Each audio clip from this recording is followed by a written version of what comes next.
uma ngungqutshwa lwabakekeshe uNtombi ziyamncumela uhawawa uSpam Sokoto. Cela unibingela ababukeli bakuSibani Samathongo channel.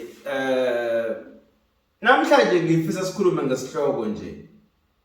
Yazi lento abantu abakazi bakhuluma ngayo. Ngifisa ukukhuluma ngomuntu. Uzaleka kanjani umuntu? Yini umuntu? Yabo. Ngifuna ukuthi namhlanje uzibuke ukubaluleka kwakho ukuthi wena njengoba ukhona ujule kanjani. Wena njengoba ukhona ubaluleke kangakanani. Wena njengoba ukhona avubalekile futhi njengoba ukhona kunenjongo kunenhloso ngawe ezikhona la emhlabeni ekufuna uyifeze.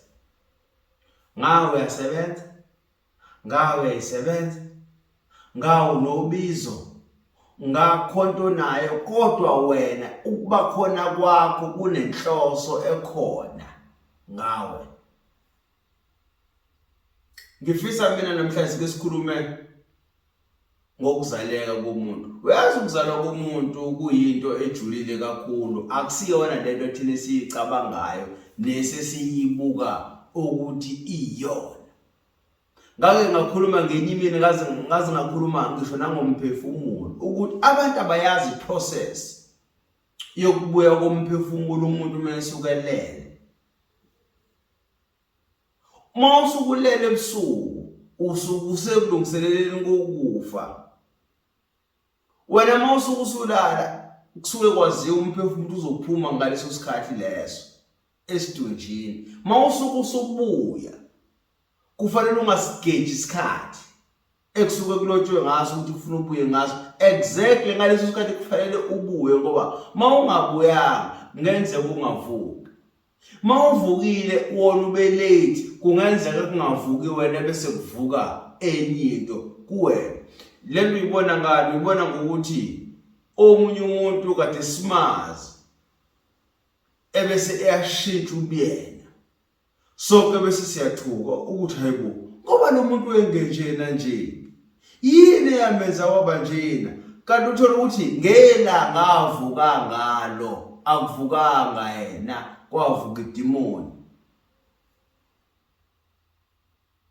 Ngelanga avuka ngalo akuvukanga yena kwavuka isipoki kwavuka isilwane esathunyethwa siphile kuye. So nawo umphefumulo lapho wagethwa isikhathi. Enye into ejulile ke leyo ngiyikhulume ngenye imini. Kodwa namhlanje ngifisa sikhulume ngokubaluleka komuntu. Nawe uzibotha ubaluleka kangakanani ngokujula kokuzaleka komuntu. Umuntu mayefika emhlabeni abantu kahle kahle abasuke bemlethe emhlabeni akusiyibona laba abasuke bemzala ngokwenyama. Umuntu kodwa usuke lethwa abantu abadala ngokomoya. Uma kuzofika umuntu abantu abadala bahlala phansi bese benza isivumelwano nomphefumulo okusuke kufanele wehluze emhlabeni ngaleso sikhathi ukuthi ngesikhathi esukuthi sifuna ukudala umuntu ozoze emhlabeni. Lo muntu mayefika emhlabeni sifuna senzele u1 no2 no3 no4. Akekho umuntu ola emhlabeni ongenayo inhloso. Akekho umuntu ola emhlabeni ongenayo ipurpose. Kodwa manje ngenxa ukuthi la emhlabeni sithi masifika bese siyaduka sizithole manje sesiphila impilo kahle kahle lempilo esiphila uthola ukuthi akuzona asidalelwanga zona. Uyabona makuzofika umuntu emhlabeni abantu abadala bafike bahlale phansi bese bebuka ukuthi lo muntu bangamletha kanjani ngasikhathi sini. Bese kuhlangana amadlozi bese ekhuluma ukuthi sifuna ukuletha umuntu emhlabeni ngesikhathi esukuthi. Akubi abazali. Yabona nje kubona bonke abantu abanezingane akekho osukazi ukuthi ngila ngethize ukuzofika umntwana. Kodwa kubonakala ngokusoleka umama eseyisola eswini ukuthi engathi kukhona into ekhona. Ngiyajula ke manje ngifuna ibamba.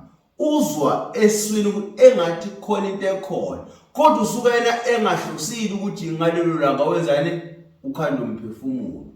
So kahle kahle yena ufana nesikhwama sokugcina lo mphefumulo kuze ufike emhlabeni. Kodwa kusuke kukhona abantu abasuke bewulethile nabasuke bewukhandile. Makuzala umuntu kuhlangana ngisho imkhathi, ngisho umoya lo oxygen necarbon dioxide, yonke lo moya iyahlangana kuze kuvume ngisho umhlabathi imbali. Ngiyajula manje. Umuntu ezothi mezalwa bese umhlabathi uyamphika. Umhlabathi ungavumi, lo muntu akawunyatheli umhlabathi. Ngoba kuhlala phansi na umhlabathi kukhulunywe na ukuthi sifuna ukuletha umuntu manje. Thina njenganabantu abamnyama siyakwazi omuzothi ukuthi kukhulunywa kanjani nomhlabathi. Thina njenganabantu abamnyama siyakwazi ukukhuluma nemvelo. Ingakho ekhaya kubalekile ukuthi ubuye uhambe ngeenyawo ngoba inyawo uma uhamba ngazo ukuyini ekhaya ziyakwazi ukuxhumanisa nemvelo ngenye indlela ejulile. Ingakho mase sishisa iphepho sikhuluma nabantu abadala sisuke sihamba ngeenyawo. Manje ngenzela ukuthi omunye angadideke ukuthi umuntu ukhuluma kanjani nomhlabathi. Thina ayikho into esingakwazi ukuxhumana nayo njengoba nathi sikwazi ukukhuluma namanzi. Amanzi aguquke enze intando yethu owangaleso sikhathi imvelo. Ngesikhathi ke nangale kwelamathongo sekukhulunywa ukuthi manje kufuna ukuletha umuntu emhlabeni ebese umhlabathi uyaphika uthi wona cha angivumi. Lo muntu uma sekwenzekile kanti bese khishiwe emazulwini ukuthi akeze umhlabathi omphika, lo muntu uyachitheka. Lo muntu uyazaleka abe stillborn. Angawunyatheli umhlaba ngoba umhlaba umphikile. Ngisho umoya uma ungavumanga akaphefumuli. So wena njengoba ukhona umuntu unomhlaba uyawunyathela uyaphila. Ikhona inhloso ekhona ngawe, khona lento letheleyo emhlabeni ekufuna wena uyifune kubantu abadala ukuthi yini othunywe yona, yini inhloso yakho. Akekho umuntu owazalela ukuthi yena usebenza esitolo. Akekho umuntu owazalela ukuthi yena uyovuka asebenza umlungu impilo yakhe yonke. Ikhona inhloso, ithola ukuthi yini. Yini abantu abadala abakulethela yona. Uyabona ngangafonelwe enye ingane lento ngohlezi ngisho ngangise eMpumalanga. Ithi baba Magubane ngangakaze ngiyibone. Ithi baba Magubane ngicela ungibule ingubo engazalwa ngembethe. Kufika umkhulu ephethe zonke izinto zami. Wathi mzukulu nazi izinto zakho kodwa manje sikwazi ukukunikeza zona ngoba uyingane. Uthi wesebuza kumkhulu wakhe ukuthi mkhulu mina ngingane kanjani sengimdala kangaka. Uthi wesithi umkhulu wakhe mntanami uma ungambulile ukuthi nayi uyingane. Uyibona lonto le ukuthi lo mntwana wesehlupheka impilo yakhe yonke kodwa abantu ababemlethile emhlabeni babe nenhloso ngaye. Ingakho umkhulu wakhe akwazi ukuthi afike azomtshela ukuthi akalungise isimo sengubo yakhe ukuze bemnikeze izinto zakhe abamdalela zona, bamnike lempilo ngesikhathi bembumba abayiloba kuye. Manje wena yini inhloso yakho? Abantu abadala yini abakulethele yona? Ngifuna le video leyikwenza ujule. Ngifuna le video kwenze manje uphahle kakhulu kunakuqala.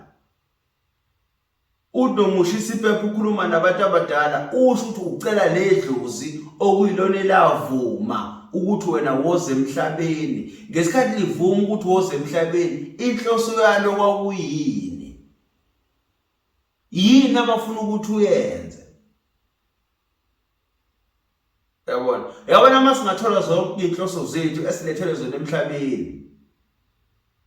Singabona ukungabaluleki kwezinye inhlanga. Uma abantu abadala bekuvulela umsebenzi ongakugculisi, buza ukuthi lo msebenzi yini. Yini mhlawumbe lo msebenzi kuno-1 no-2 abafuna ukuthi uwenze bese bekunika impilo yakho. Yini inhloso yakho? Yini olethelwe yona? Nami ngayifuna impilo kuMlungu. Ngathola ukuthi uMlungu isabelo sami asikho kuyena. Inhloso yami ngesikhathi abantu abadala bengibumba, bangibumbela ukuthi ngikhayisele isizwe sikaPhunga noMageba. Bangibumbela ukuthi ngihlambulule umuntu ohlushwa yedlozi emanzini. Ngayithola inhloso yami yokuphila. Ngayithola inhloso yabo ababengilethele yona emhlabeni. Yabona, wena yini inhloso yakho? Yini olethelwe yona? So manje mina ngifuna wena ukuthi uyifune kubantu abadala, uyifune emndenini, uyifune kubantu abakwembeke. Ngawe uyathandaza, ngawe ushisa iphepha, ngawe uyaphahla, noma yini oyenzayo, kodwa impendulo uzoyithola mawuzobuza ukuthi yini inhloso. Leyo nto futhi masifikile kufanele ukuthi uyenze kanjani. Bazofika bona futhi abantu abadala bekutshela mzukulu ebese yifuna ukuthi udalela ukuthi leyo nto abantu abadala mase sebekutshenile yona bese uyayenza. Buza bekutshele wenza. Indlela ibuza kwabaphambili. Yini inhloso yakho yokuphila? Ayekho umuntu odala ukuyisigebengu. Ayekho umuntu odala ukuthi ayejele. Ayekho umuntu odala ukuthi afe emncane. Ayekho umuntu odala ukuthi abe iphara. Akekho umuntu odala ukuhlukumeza omunye umuntu.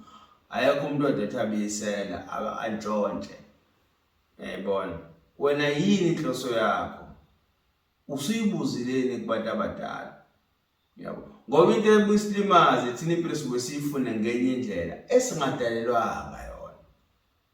Yabona? Yingakho abanye abantu bagcina sebethatha neminye iminyango yobumnyama.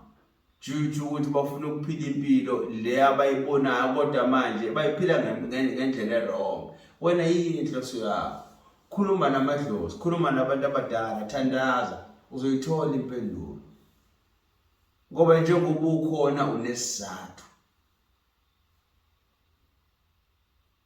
Ukufika kwakho emhlabeni ukujuleka, zibone namhlanje ukuthi wena ujulile. Kwavuma i-oxygen ukuthi uzoyiphefumula. Kwavuma umhlabathi ukuthi uzowugxoba. Kwavuma amanzi ukuthi azokuhlambulula, azokuphilisa. Kwavuma izitshalo, kwavuma imvelo, kwavuma into eziningi kakhulu. Kwavuma igazi, kwavuma inyama. Kwavuma ngisho nakuma wakho ukuthi esibelethweni uhlale, ungachitheki, ungaphuphumi, angakhiphi. Wawunenhloso. Yini inhloso yakho? Zifune umbukelo wesibani samathongo channel. Umntwana wedlozi. Umntwana wamanzi. Ongenagobela. Uyabona?